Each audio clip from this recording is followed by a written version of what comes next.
Apa kabar sobat bijaksana? Kita hari ini berada di Kapel Robertus Bellarminus. Nah, kapel ini mempunyai sejarah menarik di dalam hidup saya karena di kapel ini ada tempat yang istimewa bagi saya. Mau tahu apa itu? Mari kita lihat.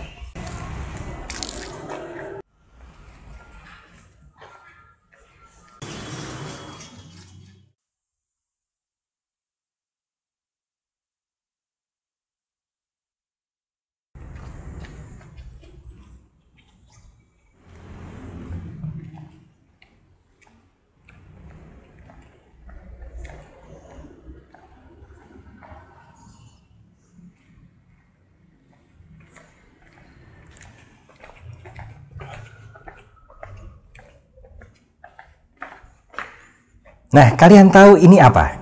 Ini adalah kamar pengakuan dosa. Dan dulu di sini untuk pertama kalinya saya mengalami pengakuan dosa.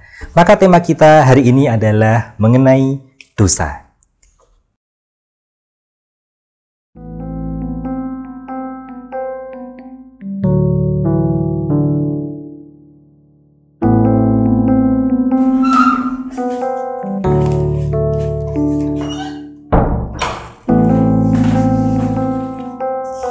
Nah, teman-teman, tempat ini menjadi menarik karena di ruangan inilah pertama kalinya saya mengalami pengakuan dosa untuk yang pertama kali. Nah, waktu itu saya berumur sekitar 10 tahun, jadi waktu itu saya kelas 4 SD. Dan saya masih ingat Romo siapa yang dulu duduk di situ dan memberikan absolusi kepada saya atau pengampunan kepada saya. Ya Bapak, pengakuan saya adalah 6 bulan yang lalu dan dosa-dosa saya selama ini adalah saya suka nakal pada adik, saya memukuli adik saya bohong pada orang tua saya tidak mengerjakan PR, saya malas belajar, saya malas berdoa, saya suka membantah orang tua saya malas ke gereja.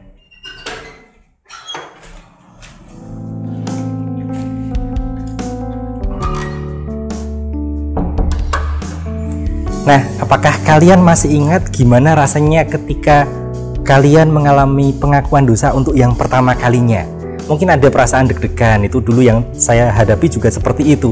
Saya amat sangat deg-degan dan apalagi waktu itu ada Romo yang bagi saya agak galak. Beliau sudah agak sepuh dan kemudian ketika saya mengatakan, Romo, pengakuan dosa saya yang terakhir adalah 12 bulan yang lalu. Lalu saya dimarahi, kamu itu lama sekali tidak mengaku dosa. Wah, saya tambah takut waktu itu. Dan selalu saja ada perasaan sedikit deg-degan, takut ketika saya mau mengaku dosa. Dan waktu itu saya juga diajari oleh guru agama saya bagaimana mempersiapkan pengakuan dosa. Salah satunya adalah dengan merenungkan 10 perintah Allah. Dan dari 10 perintah Allah itu mana yang sudah saya langgar. Misalnya saya tidak ke gereja, berarti melanggar perintah untuk menguduskan hari Tuhan. Lalu kemudian juga tidak menghormati orang tua. Nah, itu semuanya saya tulis di dalam catatan. Bisa dikatakan bahwa pengalaman mengaku dosa dan juga mengalami ada rasa deg-degan, ada rasa sedikit takut, tetapi setelah itu juga ada rasa terbebaskan. Nah, itu adalah pengalaman yang mungkin bisa kita sebut sebagai pengalaman eksistensial. Kenapa pengalaman eksistensial? Karena disitulah saya mengalami untuk yang pertama kali ada semacam kesadaran akan dosa. Tapi kayaknya lebih asik kalau kita ngobrolnya di luar kapel saja. Soalnya di dalam kapel ini ya suasananya, walaupun suasananya sunyi dan sepi, mengajak orang untuk berdoa, tetapi kita nggak bisa rame-rame. Maka ayo ikut saya saja.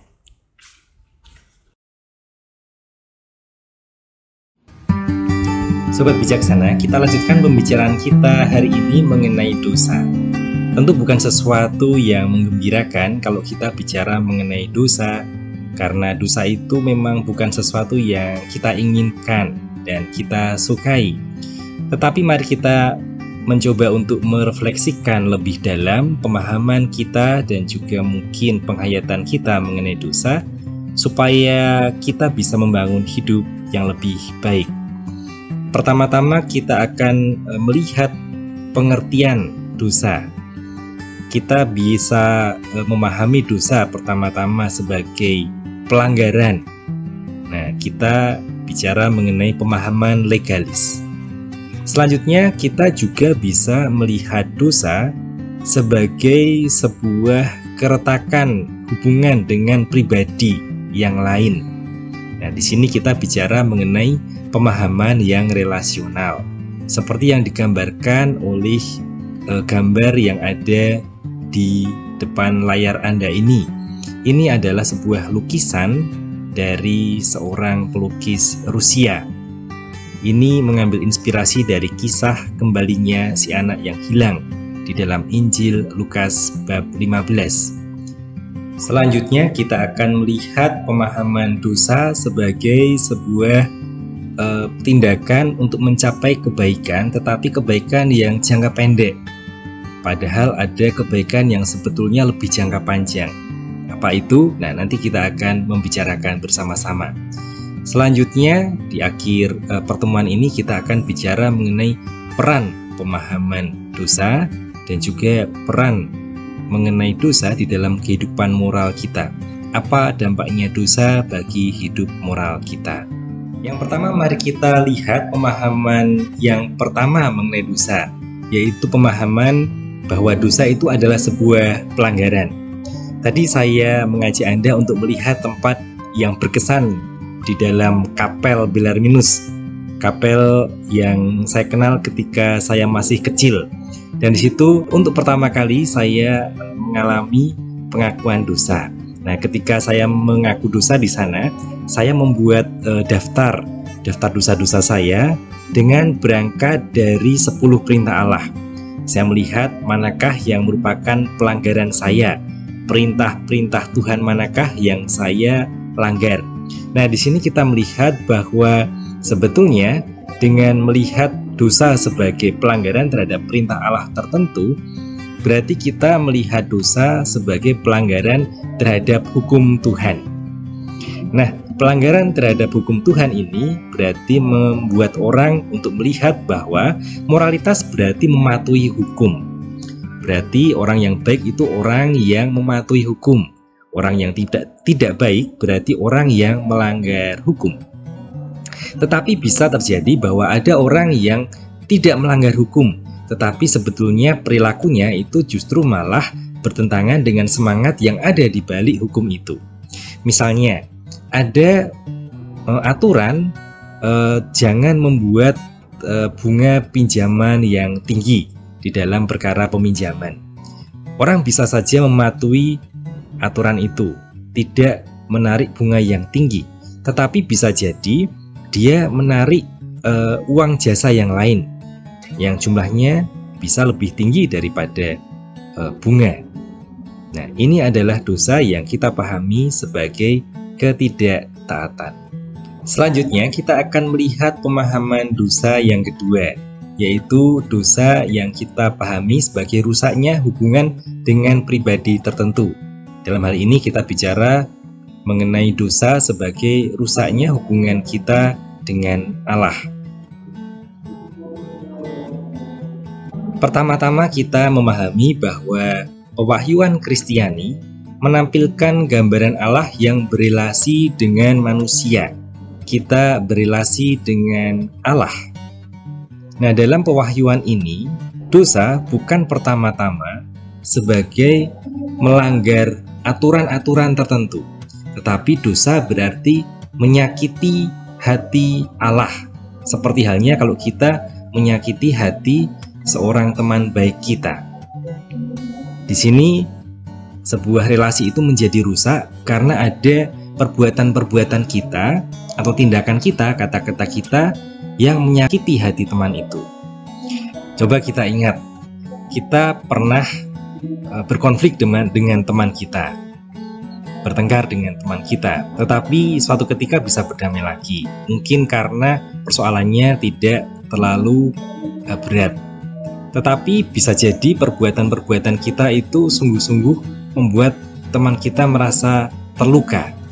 Nah, dalam hal ini kita bisa bicara mengenai dosa yang dapat diampuni, artinya dosa yang tidak berat, seperti halnya kalau kita melanggar janji dengan teman, janji yang sudah kita buat. Nah, kita mengingkari janji itu ya melukai hati teman, tetapi tidak merusak persahabatan kita. Itu disebut sebagai dosa yang dapat diampuni atau venial sins. Lalu kita juga pernah mungkin melakukan kesalahan yang lebih berat daripada itu, yaitu melakukan kesalahan yang berat, seperti misalnya mengkhianati teman. Nah, dalam hal ini hubungan kita menjadi rusak. Nah, ini bisa dianalogikan dengan dosa-dosa yang membuat hubungan kita dengan Allah itu menjadi rusak. Dan ini disebut sebagai dosa yang mematikan. Dosa yang dapat diampuni atau venial sins adalah dosa yang melemahkan relasi manusia dengan Allah, tetapi tidak sepenuhnya menghancurkan relasi itu.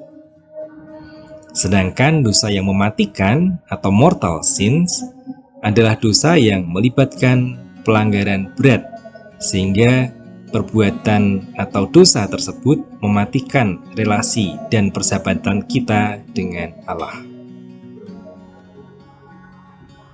Maka kita melihat bahwa dosa bukan semata-mata tindakan melawan hukum atau melanggar aturan, melainkan sebuah tindakan melawan pribadi yang kita cintai, seperti halnya melawan teman yang baik dengan kita, sahabat kita sendiri.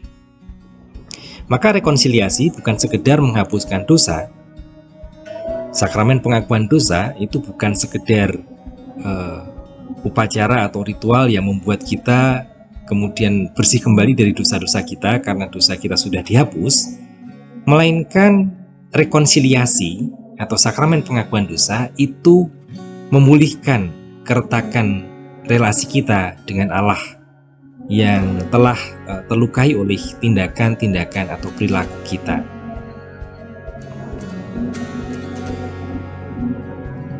Kita masuk kepada pengertian dosa yang ketiga, yaitu dosa sebagai kebaikan jangka pendek. Apa itu artinya dosa sebagai kebaikan jangka pendek? Bukankah dosa itu kan bukan kebaikan, tetapi keburukan? Nah, saya akan menjelaskan demikian. Tidak ada seorang pun yang berakal budi itu memilih melakukan tindakan yang memang murni jahat. Tidak ada orang yang berakal budi itu yang mau melakukan tindakan jahat, misalnya menipu atau membunuh, karena dia tahu bahwa itu memang adalah tindakan jahat yang dia pilih. Maka orang itu memilih tindakan yang buruk atau tindakan yang jahat itu karena sebetulnya dia melihat ada kebaikan jangka pendek yang ada di situ. Ada short term good yang ada di balik tindakan yang buruk itu. Misalnya apa? Misalnya kalau kita melihat ada kasus korupsi. Koruptor yang melakukan korupsi itu memilih untuk melakukan korupsi bukan karena dia memilih hal yang jahat. Nah, dia tahu bahwa mencuri itu sesuatu yang tidak baik, tetapi dia memilih itu karena ada alasan yang lain. Misalnya karena dia itu ingin memperkaya dirinya sendiri, atau dia ingin supaya masa depan dia dan keluarganya itu terjamin secara finansial. Maka sebetulnya ketika dia memilih tindakan korupsi itu, dia melihat ada kebaikan tertentu yang dia pilih, yaitu keamanan secara finansial atau kenyamanan secara finansial. Maka dia mencuri, korupsi. Jika kebaikan jangka pendek seperti itu dihadapkan pada kebaikan yang jangka panjang, misalnya integritas atau kredibilitas, maka tindakan mencuri tadi, tindakan korupsi tadi dapat dilihat sebagai dosa. Karena apa? Karena ada nilai yang lebih tinggi yang bisa diperjuangkan, yang mestinya bisa diperjuangkan oleh seseorang. Dalam hal korupsi ini, misalnya seseorang yang korupsi itu mempertaruhkan integritasnya, mempertaruhkan kredibilitasnya, tetapi toh dia memilih nilai yang lebih rendah, yaitu memperkaya dirinya sendiri atau memperkaya keluarga. Maka di sini kita bisa memahami pengertian dosa secara lain, yaitu dosa berarti memilih dengan bebas untuk menjadi sedikit dari apa yang bisa kita capai. Dalam kasus korupsi tadi, sebetulnya orang bisa menjadi orang yang berintegritas, orang yang mempunyai profesionalitas di dalam pekerjaannya, orang yang kredibel, tetapi toh dia memilih nilai yang lebih rendah daripada itu, yaitu nilai memperkaya dirinya sendiri atau keluarga. Berikutnya, dosa itu berarti memilih kebaikan jangka pendek untuk sementara. Padahal ia tahu bahwa ada kebaikan jangka panjang. Dia tahu bahwa sebetulnya integritas itu sesuatu yang penting di dalam karirnya, bahwa profesionalitas di dalam kerja itu adalah hal yang penting yang dijunjung di dalam lembaga di mana dia bekerja, atau kredibilitas, kredibel untuk dirinya sendiri. Tetapi toh dia memilih nilai-nilai yang lebih rendah daripada itu. Nah, itu tadi adalah 3 pendekatan yang membantu kita untuk memahami apa itu dosa. Sebetulnya tidak ada orang yang ingin jadi orang jahat. Kita sebetulnya tidak mau jadi orang yang suka melakukan kesalahan atau dosa, tetapi seringkali kita tidak mampu mengendalikan diri, sehingga kita melakukan kesalahan, sehingga kita menjadi orang yang jahat pada orang lain, sehingga kita melanggar apa yang sebetulnya diperintahkan oleh Allah. Kenapa? Karena sebetulnya kita mempunyai kehendak bebas, lalu kemudian kita mempunyai emosi, lalu kita mempunyai hasrat, kita mempunyai akal budi. Nah, hal-hal ini membuat kita seringkali terdorong untuk mencapai sesuatu, tetapi sebetulnya itu adalah dosa. Rasul Paulus dalam suratnya kepada jemaat di Roma menuliskan demikian, "Sebab di dalam batinku aku suka akan hukum Allah, tetapi di dalam anggota-anggota tubuhku aku melihat hukum yang lain yang berjuang melawan hukum akal budiku dan membuat aku menjadi tawanan hukum dosa yang ada di dalam anggota-anggota tubuhku." Hal ini direfleksikan lebih lanjut di dalam Gaudium et Spes, salah satu dokumen Konsili Vatikan II. Artikel yang 13 mencantumkan kalimat-kalimat berikut. "Sebab bila memeriksa batinnya sendiri, manusia memang menemukan juga bahwa ia cenderung untuk berbuat jahat dan tenggelam dalam banyak hal-hal yang buruk yang tidak mungkin berasal dari penciptanya yang baik. Seringkali ia menolak untuk mengakui Allah sebagai dasar hidupnya. Dengan demikian, ia merusak keterarahannya yang sejati kepada tujuan yang terakhir. Begitu pula seluruh hubungannya yang sesungguhnya dengan dirinya sendiri, dengan sesama manusia, dan dengan segenap ciptaan. Oleh karena itu, di dalam batinnya, manusia mengalami perpecahan. Itulah sebabnya, mengapa seluruh hidup manusia, ditinjau secara perorangan maupun secara kolektif, nampak sebagai perjuangan. Itu pun perjuangan yang dramatis, antara kebaikan dan kejahatan, antara terang dan kegelapan. Nah, sobat bijaksana, ini tadi adalah refleksi kita mengenai bagaimana kita memahami dosa. Kita mungkin memahami dosa sebagai pelanggaran aturan, atau kita juga bisa melihat dosa itu sebagai rusaknya relasi kita dengan teman baik kita, sahabat kita sendiri yaitu Allah.